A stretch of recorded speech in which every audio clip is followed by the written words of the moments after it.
Vamos a ir al capítulo 18. Nos toca ver desde el verso 1 al verso 14 el arresto del Señor, aunque el arresto se ve propiamente dicho en los últimos versículos que vamos a ver. Y primero vamos a analizar algunas cosas acerca de la traición de Judas. Así que abrimos nuestras Biblias, vamos a leer el pasaje, luego vamos a tener una oración y vamos a tener algunas consideraciones para llevarnos a casa en esta noche. Dice así San Juan capítulo 18 desde el verso 1. Habiendo dicho Jesús estas cosas, salió con sus discípulos al otro lado del torrente de Cedrón, donde había un huerto en el cual entró con sus discípulos. Y también Judas, el que le entregaba, conocía aquel lugar, porque muchas veces Jesús se había reunido allí con sus discípulos. Judas, pues, tomando una compañía de soldados y alguaciles de los principales sacerdotes y de los fariseos, fue allí con linternas y antorchas y con armas. Pero Jesús, sabiendo todas las cosas que le habían de sobrevenir, se adelantó y les dijo: ¿a quién buscáis? Le respondieron: a Jesús Nazareno. Jesús les dijo: yo soy. Y estaba también con ellos Judas, el que le entregaba. Cuando les dijo: yo soy, retrocedieron y cayeron a tierra. Volvió pues a preguntarles: ¿a quién buscáis? Y ellos dijeron: a Jesús Nazareno. Respondió Jesús: os he dicho que yo soy. Pues si me buscáis a mí, dejad ir a estos, para que se cumpliese aquello que había dicho: de los que me diste no perdí ninguno. Entonces Simón Pedro, que tenía una espada, la desenvainó e hirió al siervo del sumo sacerdote y le cortó la oreja derecha. Y el siervo se llamaba Malco. Jesús entonces dijo a Pedro: mete tu espada en la vaina, la copa que el Padre me ha dado, ¿no la he de beber? Entonces la compañía de soldados, el tribuno y los alguaciles de los judíos prendieron a Jesús y le ataron. Y le llevaron primeramente a Anás, porque era suegro de Caifás, que era sumo sacerdote aquel año. Era Caifás el que había dado el consejo a los judíos de que convenía que un solo hombre muriese por el pueblo. Vamos a orar al Señor.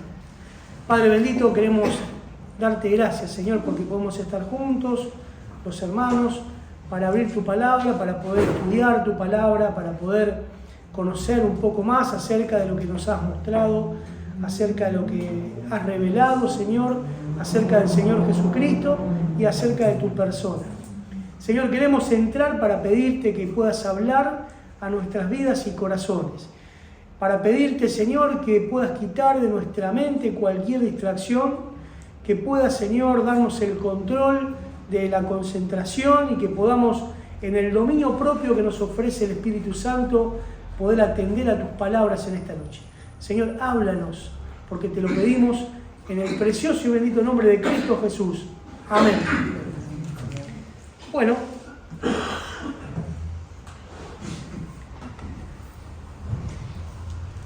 vimos acá cómo el Señor, habiendo terminado esa gran oración intercesora en la que leemos en el capítulo anterior y que hemos estado meditando, en todos estos capítulos que venimos viendo, los últimos, que van a detallar las últimas horas del Señor.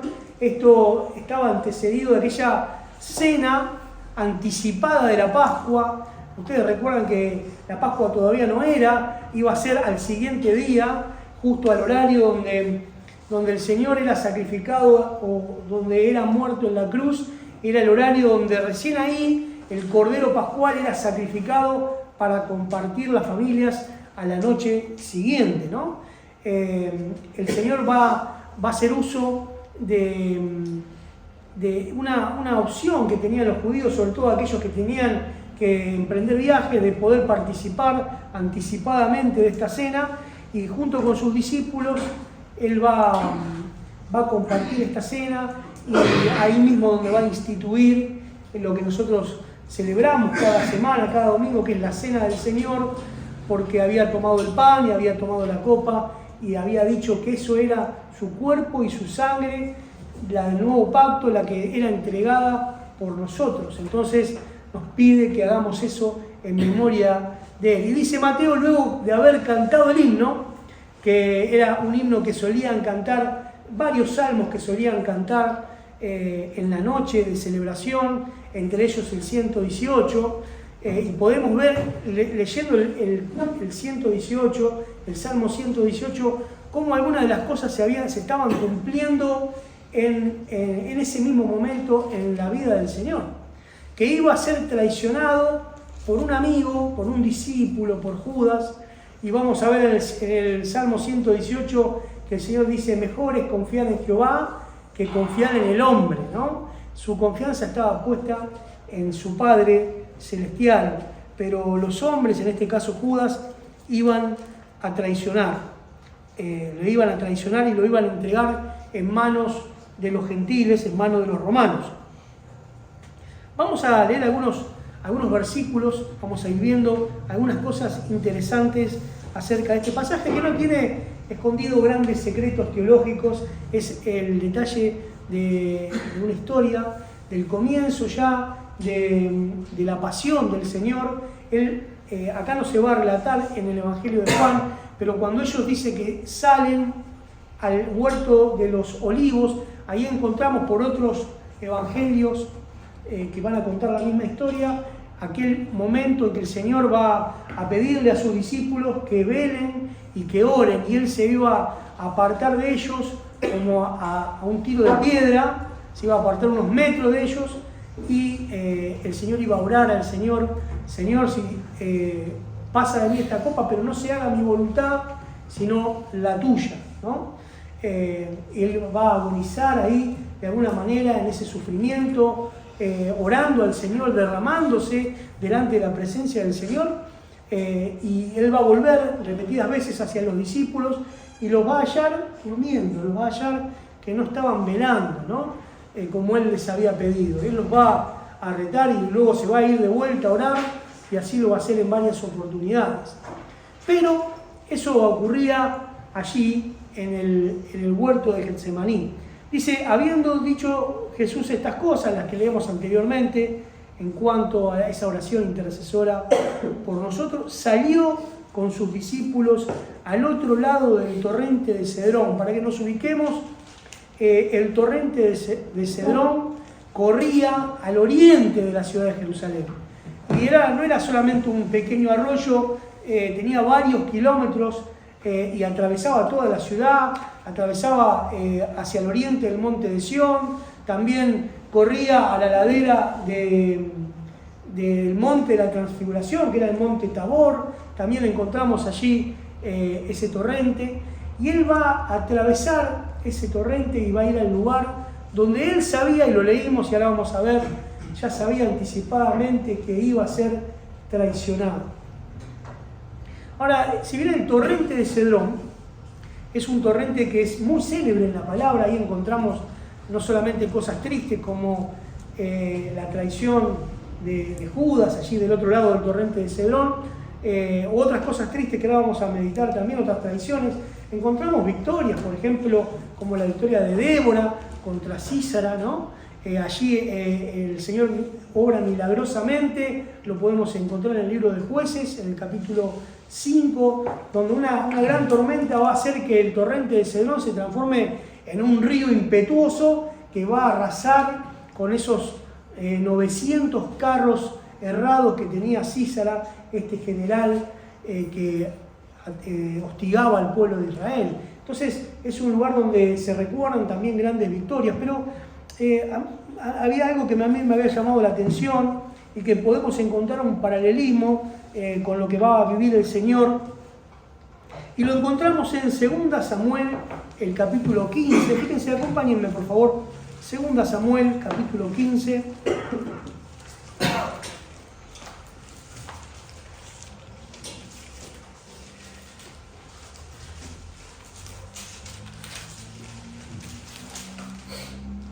Fíjense lo que dice, no vamos a leer por supuesto todo el pasaje, creo que la historia la conocemos, vamos a refrescar algunas cositas.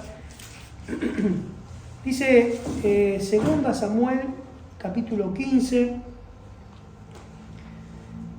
verso 23. Vamos a leer el 22. Entonces David dijo a Itaí: ven pues y pasa. Y pasó Itaí, Geteo, y todos sus hombres y toda su familia, y todo el país lloró en alta voz. Pasó luego toda la gente el torrente de Cedrón. Asimismo pasó el rey y todo el pueblo al camino que va al desierto. Vamos a ver en qué punto del torrente de Cedrón David va a atravesar y vamos a ver bajo qué circunstancias lo hace. Podemos leer, por ejemplo, el verso 30 del capítulo 15. Y David subió la cuesta de los Olivos y la subió llorando, llevando la cabeza cubierta y los pies descalzos. También todo el pueblo que tenía consigo cubrió cada uno su cabeza e iban llorando mientras subían, y dieron aviso a David diciendo: Ahitofel está entre los conspiradores con Absalón. Entonces dijo David: entorpece ahora, oh Jehová, el consejo de Ahitofel. Bueno, ustedes recuerdan ahí en ese levantamiento de uno de los hijos de David, Absalón, se va a unir a Ahitofel. Ahitofel no solo era un consejero y uno de los valientes de David, era su amigo. Era su gran amigo. Por eso él va a huir va a huir por su vida junto con todo el pueblo, ¿no?, que tenía con él, que apoyaba a David, mientras Ahitofel daba consejo a Absalón de cómo matar a David. Es más, él se había ofrecido a matarlo. Él había dicho: yo voy a ir al campamento y lo voy a matar para que el pueblo no se levante contra vos, Absalón, ¿no? Y esto le va a doler tremendamente en el corazón a David. Porque, ¿saben? A veces de los enemigos es lógico esperar un ataque, ¿no? Si bien la palabra nos llama, el Señor nos pide que amemos a los enemigos, ¿no? Y evidentemente nos está pidiendo que hagamos uso no de un amor humano, porque el hombre puede amar solo a aquellos que le hacen el bien, ¿no? El Señor nos pide que amemos a aquellos que nos persiguen, a aquellos que nos dañan, a aquellos que nos hacen mal, a nuestros enemigos. Y si el Señor nos pide eso es porque es 100% posible, solo en el amor que Él ha derramado en nuestros corazones, como dice Romanos capítulo 5, verso 5, el amor de Dios ha sido derramado en nuestros corazones por el Espíritu Santo que nos ha sido dado. Entonces, ese amor es el que nos permite atravesar todas las barreras que podamos imaginarnos. Ahora, si bien es difícil amar al enemigo, ¿no?, aquel que busca nuestro mal, aquel que nos daña, ¿cuánto dolor puede causar la traición? Y la traición no viene de parte de los enemigos. La traición siempre viene de parte de los amigos. Si no, no es traición. Un amigo no traiciona. Un enemigo ataca por su naturaleza de enemigo. Ahora, la traición viene de parte de los amigos. Y siempre la traición es por la espalda, porque en la espalda o a nuestro lado tenemos a los amigos. Enfrente quizás podemos tener y contar algunos enemigos. Sin embargo, los amigos están detrás o están a nuestro lado. Y esa es la traición que estaba viviendo David, por lo cual él va a pasar descalzo el torrente de Cedrón hacia el monte de los Olivos. Se ve que era un lugar, ya en los tiempos del Señor, era un monte que estaba siendo explotado comercialmente, porque Getsemaní significaba literalmente una prensa de aceite, ¿no? Una prensa aparentemente funcionaba allí en el otro lado del torrente de Cedrón. Y David va a cruzar este torrente angustiado por la traición de su amigo. Y va a orar, y fíjense que la oración de David, la que leemos, no es que el Señor destruya a aquel que lo había traicionado, sino que desbarate los planes, ¿no? Bueno, curiosamente el fin de Ahitofel es el mismo fin que tuvo Judas, quien traicionó al Señor. Porque luego de dar su consejo a Absalón va a pedir el consejo de otro de los consejeros de David, que va a aconsejar de otra manera y no va a seguir el consejo de Ahitofel. Y entonces, cuando él escuchó que no se siguió su consejo, él fue a su casa arregló sus asuntos, preparó su asno y se ahorcó. Qué tremendo, ¿no? Qué tremendo es vivir la traición, vivir la herida de los amigos, y es lo que sufrió el Señor. Él fue herido en casa de sus amigos, como dice la palabra. Cuando, no lo vemos acá en Juan, pero cuando Judas lo viene a entregar, y lo va a entregar con un beso, ahora vamos a ver por qué tiene que hacer esta seña particular del beso. El Señor le va a decir: amigo, con un beso traicionas a tu maestro. Amigo. Y yo no creo que el Señor haya fingido, ¿no? Él lo consideraba un amigo. Por eso podemos hablar verdaderamente de una traición, la de Judas. Vamos a leer un poquito más.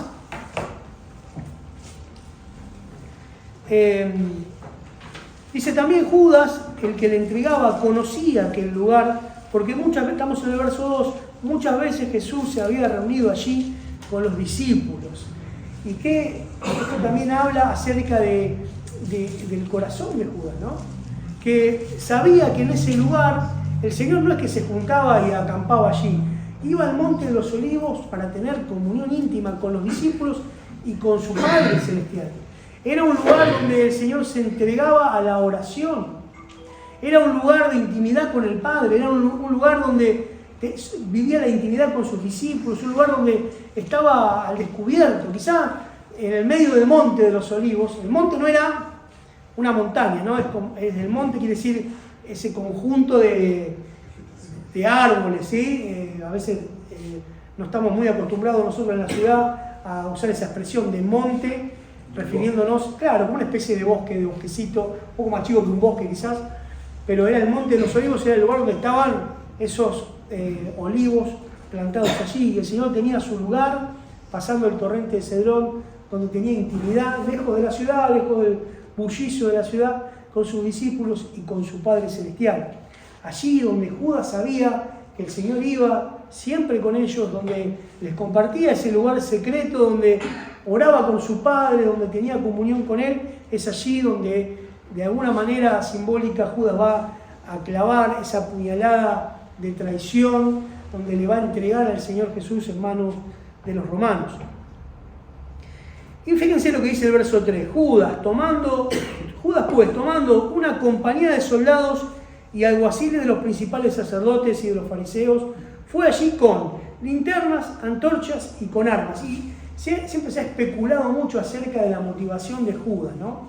Si en realidad Judas lo que buscaba era, incluso en algunas películas y en algunos escritores que he leído, quieren poner como que Judas en realidad tenía una buena intención camuflada. Él quería que el Señor sea conocido, que pudiera entrevistarse con el sumo sacerdote y con los religiosos para ser realmente conocido y darse a conocer. Sin embargo, acá vemos que es Judas el que toma a los soldados romanos, a los alguaciles de los fariseos y del sumo sacerdote. Estos eran soldados judíos, ¿sí? Que eran como una guardia especial que tenían los sumos sacerdotes y también estaban en el templo, porque los soldados romanos no podían ingresar al templo. Pero también dice el verso 3 que tomó Judas, fue allí con linternas, con antorchas y con armas. Es decir, Judas fue el que quiso hacer este asalto, digamos, al Señor para tomarlo prisionero, y fue armado, sabiendo y conociendo que el Señor era un Señor pacífico, ¿no? Y esto partió de los planes de Judas, por lo que da a entender el verso 3. Pero dice el 4, pero Jesús, sabiendo todas las cosas que le habían de sobrevenir, se adelantó y les dijo: ¿a quién buscáis? Yo he tratado de investigar cuántas personas fueron, cuánto eran esta turba, ¿no? Y hay escritores que piensan que fueron miles de personas. Y los menos osados dicen que al menos entre 400 y 600 personas. Fíjense, porque allí estaban religiosos, allí había gente del pueblo, allí había soldados romanos, y no es que tomás 3 o 4 soldados, seguramente una compañía de soldados romanos fueron hasta allá con su centurión o con su capitán, y también soldados del templo, ¿no? Del sumo sacerdote y de los fariseos. Es decir, muchísimas personas se adentraron allí al Monte de los Olivos, y claro, el Señor los ve de lejos porque venían con antorchas, venían haciendo bullicio, ¿no? Y el Señor, que sabía lo que le iba a acontecer, fue a su encuentro. Esto a mí me recuerda cuando también en Juan, en el capítulo 10, el verso 18, el Señor dice: nadie me la quita, es decir, a la vida, sino que yo de mí mismo la pongo. Tengo poder para ponerla y tengo poder para volverla a tomar. Este mandamiento recibí de mi Padre. Y este pasaje va a dar crédito a esta afirmación del Señor. El Señor, viéndolos de lejos, podría haber huido, podría haber salido corriendo con sus discípulos. Sin embargo, viéndolos de lejos y sabiendo lo que hacían y cuál era su cometido, Él fue a su encuentro. Él no se escondió, Él no se acobardó, Él sabía lo que le iba a acontecer, porque dice el verso 4, sabiendo todas las cosas que le habían de sobrevenir. Él no tuvo miedo, no tuvo temor. Se adelantó y les dijo: ¿a quién buscáis? Y le respondieron: a Jesús Nazareno. Jesús les dijo: yo soy. Recuerden que esto era la madrugada ya, era la noche ya entrada, no era la madrugada. Por eso quizás en la oscuridad no podrían reconocerlo. Algunos piensan que los soldados romanos estaban conformados por soldados que estaban allí en Jerusalén habitualmente, pero recuerden que muchas compañías de muchas ciudades venían en tiempos de la Pascua, porque a Jerusalén subían cientos de miles de personas, de judíos, no solamente de todo Israel, sino también de otros países que iban a la celebración de una de las fiestas más importantes que tenía el pueblo de Israel. Es decir, la ciudad estaba abarrotada y la seguridad era reforzada, por lo cual había muchos romanos entre los soldados que no le conocían a Jesús todavía. Jesús va a decir: yo soy. Y estaba también con ellos Judas, el que le entregaba, y aquí no va a aparecer, pero Judas va a identificar, porque él había acordado con los soldados y con los miembros del Sanedrín que se habían reunido aquella madrugada para acusarle falsamente y para sentenciarlo a muerte, para prenderle. Había acordado que a quien él le diera un beso, ¿sí?, esa era la marca para saber que era Jesús. Pero Jesús, antes del beso de Judas, él se va a identificar: yo soy. Ahora dice el verso 6 que cuando les dijo yo soy, retrocedieron y cayeron a tierra. Qué tremendo, ¿no? Ahora, uno puede decir, bueno, se tropezaron y cayeron, pero evidentemente el Señor, cuando se da a conocer, algunos dicen acá, expresa el yo soy de su divinidad. Puede ser, hermanos, que haya expresado el yo soy de su divinidad, pero él se estaba dando a conocer. Quizás los romanos no entendían esto del yo soy, solo los que eran judíos, que el yo soy identificaba al Dios de Israel. Pero ellos, cuando ven la valentía del Señor, acá estoy, ellos retroceden, quizás pensando de que se iban a venir a defender, de que sus discípulos iban a atacar, y caen a tierra, se tropiezan entre ellos y caen a tierra. Entonces el Señor volvió a preguntarles: ¿a quién buscáis? Y ellos dijeron: a Jesús Nazareno. Respondió Jesús: os he dicho que yo soy. Pues si me buscáis a mí, dejad ir a estos. Y ahí en el verso 9, el narrador, que es Juan, va a recordar las palabras de la oración de Jesús, que la encontramos en el capítulo 17, que venimos estudiando los últimos miércoles. Fíjense el verso 12. El Señor va a decir: cuando estaba con ellos, es decir, con sus discípulos, en el mundo, yo los guardaba en tu nombre. A los que me diste, yo los guardé, y ninguno de ellos se perdió, sino el hijo de perdición, para que la Escritura se cumpliese. Ahí el hijo de perdición, nada más ni nada menos que Judas, ¿sí? Y esto quizás nos da a entender en una revelación del corazón de Judas por parte del Señor, que él nunca había creído en el Señor para salvación. Quizás estaba impresionado por su doctrina, quizás quería seguir para ver si el Señor se erigía como rey, como muchos de los hebreos querían hacerle rey. y allí estaba Judas entre los 12, de suma confianza también por los 12 porque manejaba la bolsa, es decir, manejaba la recaudación y el dinero que usaban para la logística de todos los viajes misioneros. El Señor va a orar y va a decir: Señor, de los que me diste ninguno se perdió. Entonces Juan, cuando el Señor pide que sus discípulos que se lo lleven a él, pero que dejen en libertad a los discípulos, Juan recuerda que eso era para que se cumpliese aquella oración del Señor. Hacía quizás 1 hora o 2 horas atrás, cuando había pedido, intercediendo por ellos.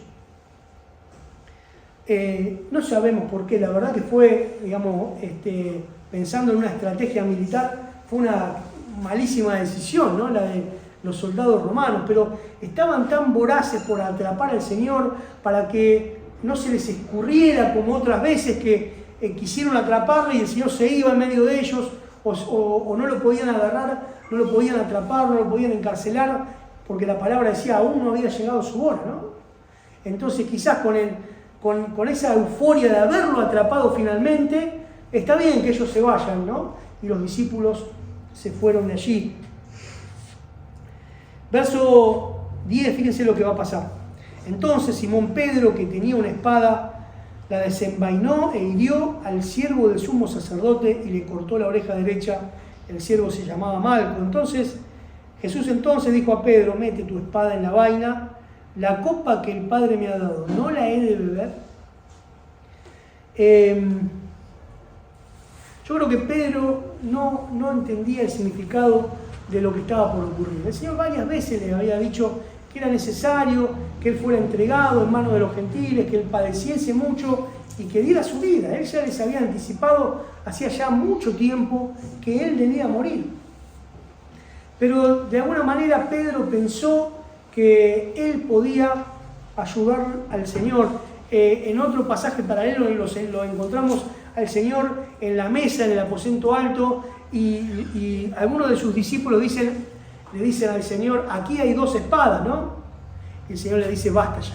El Señor está cansado porque ellos no comprendían que su lucha no era una lucha de carne y sangre, no era una lucha contra el Imperio Romano, no era una lucha en la cual se iban a tener que desenvainar espadas, íbamos a tener que luchar. No, eso no era la voluntad del Señor. Por eso Él se va a fastidiar y les va a decir: basta ya, cuando ellos le muestran la espada. Y aquí lo encontramos a Pedro, quizás con esas palabras del Señor retumbando en su cabeza, de que todos iban a escandalizar, y Pedro diciéndole al Señor: Señor, aunque todos estos se escandalicen, yo no me voy a escandalizar. El Señor le va a decir: antes que cante el gallo, me has de negar 3 veces. Y Pedro quedó quizás impresionado, impactado por esto, y quizás quiso demostrarle al Señor su valía, quiso demostrar que él no era un cobarde. Pero había una gran compañía de soldados que había venido. ¿Qué iba a hacer Pedro? Se quiso inmolar, ¿no? Y quiso defender al Señor, sacó su arma, era pescador, no era soldado. Por eso le erró, porque yo calculo que no le habrá apuntado a la oreja, ¿no? Si vos querés dañar con alguien, apuntá al cuello, apuntá al corazón, ¿no? Y habrá hecho como si cualquiera de nosotros que no sabe manejar un arma quiere defenderse con un arma, ¿no? Pero que es así, nosotros, las armas de nuestra milicia, dice la palabra de Dios en 2 Corintios, no son carnales, sino que son espirituales y además son poderosas en Dios, ¿no? Para destruir fortalezas, argumentos que se levantan contra el conocimiento de Dios, y también nos permiten llevar cautivo todo pensamiento a la obediencia de Cristo nuestro Señor. Ahora Pedro saca ese cuchillo, esa espada, se ve que una de esas 2 espadas la tenía Pedro, ¿no? Y hiere a Malco. No lo encontramos acá, pero el Señor, tocando la oreja de este siervo, es sanado este siervo, ¿no? Aún así, Pedro no es tomado prisionero. Es decir, el único objetivo que ellos tenían era llevarse al Señor. Llevarse al Señor. Podrían haberlo ejecutado ahí por un intento de asesinato, ¿no? Sin embargo, Pedro es librado porque se tenía que cumplir la palabra del Señor, de que ninguno de los que él había recibido se iba a perder. Yo no sé, hermanos, pero esto que le pasa a Pedro ya vamos terminando, me hace acordar muchas veces a cómo reaccionamos nosotros en medio de la crisis, ¿no? A tirar esos manotazos de ahogado, queriendo con un cuchillo de cocina, una espada, querer vencer, querer hacer el trabajo de Dios. Y el Señor lo tiene que reprender duramente, como diciendo, no te opongas. Ya es la segunda vez que Pedro se oponía a la voluntad de Dios. En un momento el Señor le va a decir, aléjate de mí, adversario, porque Satanás, porque le estaba diciendo, no, que estas cosas no te acontezcan, Señor. ¿No? Y a veces nosotros nos oponemos al obrar de Dios. Y queremos hacer las cosas por Dios. Queremos ir cortando cabeza, cortando orejas por allí, como si Dios se enorgulleciera de esa demostración de valía. Y nosotros tenemos que ser como el Señor, mansos y humildes. Y si es necesario sufrir por causa del Evangelio, tenemos que estar dispuestos a sufrir. El Señor no nos llama a tomar la espada para defender el Evangelio y defender al Señor Jesucristo, ¿no? Él nos llama a sufrir, a padecer, y si es necesario, a dar nuestra vida. ¿Estamos dispuestos? Pedro en ese momento no estaba preparado. Él va a terminar dando su vida por el Señor, porque conocemos el fin de su vida, ¿no? El fin de su tiempo aquí en la tierra. Él terminó dando su vida por el Señor, ¿no? Sin defenderse. Es más, humillándose a sí mismo, pidiendo ser crucificado cabeza hacia abajo, porque no se sentía digno de tener la misma muerte que su Señor. Y lo van a crucificar boca abajo y Él va a dar su vida. Termina el pasaje diciendo, entonces la compañía de soldados, el tribuno y los alguaciles de los judíos prendieron a Jesús y le ataron y le llevaron primeramente a Anás, porque era suegro de Caifás, que era sumo sacerdote aquel año. Era Caifás el que había dado el consejo a los judíos de que convenía que un solo hombre muriese por el pueblo. Esto es tremendo porque este Caifás, que era el sumo sacerdote, cuyo suegro parecía que tenía más poder que él. Ahí vemos los entramados políticos, como podemos verlo también hoy en día, cómo se maneja la política y el manejo de poder, ¿no? Y es llevado primero a Anás y luego a Caifás. Y Caifás es el que, aborreciendo los planes de Dios, ¿no? Porque buscaba matar al Señor Jesucristo, y él consintió en los falsos testimonios que se dieron en contra del Señor. Fue el que había dicho, y lo habíamos visto ya anteriormente en el libro de Juan, el que había dicho que conviene que un hombre muera por el pueblo y no que todo el pueblo muriera. Y Juan va a decir, esto lo dijo ignorando, ¿no? Pero fue como una profecía acerca del propósito de la muerte del Señor. Y cómo el Señor de alguna manera se mofa incluso de aquellos que creen que están obrando a favor de Dios, ¿no? Y cómo el Señor siempre lleva a cabo los propósitos de su voluntad, ¿no? Bueno, vamos a dejar acá, ya no hay mucho más para analizar. Quizás podemos tomar como enseñanza, pensando en el acto de Pedro, que el fin no justifica los medios, ¿no? Que debemos depender del Señor, que debemos entregarnos en las manos del Señor, que debemos dejar que Él actúe y no nuestro ímpetu, ¿sí? Y que el Señor, habiendo conocido qué es lo que le iba a acontecer, Él fue con mucha valentía a enfrentar la cruz. Y hermanos, dos cosas motivaron al Señor a enfrentar el dolor de la cruz. Una, la principal, la obediencia a su Padre. Lo segundo, el amor por nosotros. Fueron las dos cosas que movieron a Cristo, que hicieron que su rostro se transformara como en una gran piedra, como un pedernal, que se afirmara su corazón, que fuera incluso a padecer la muerte de los romanos y aún la traición de sus amigos. Que el Señor pueda bendecir nuestras vidas.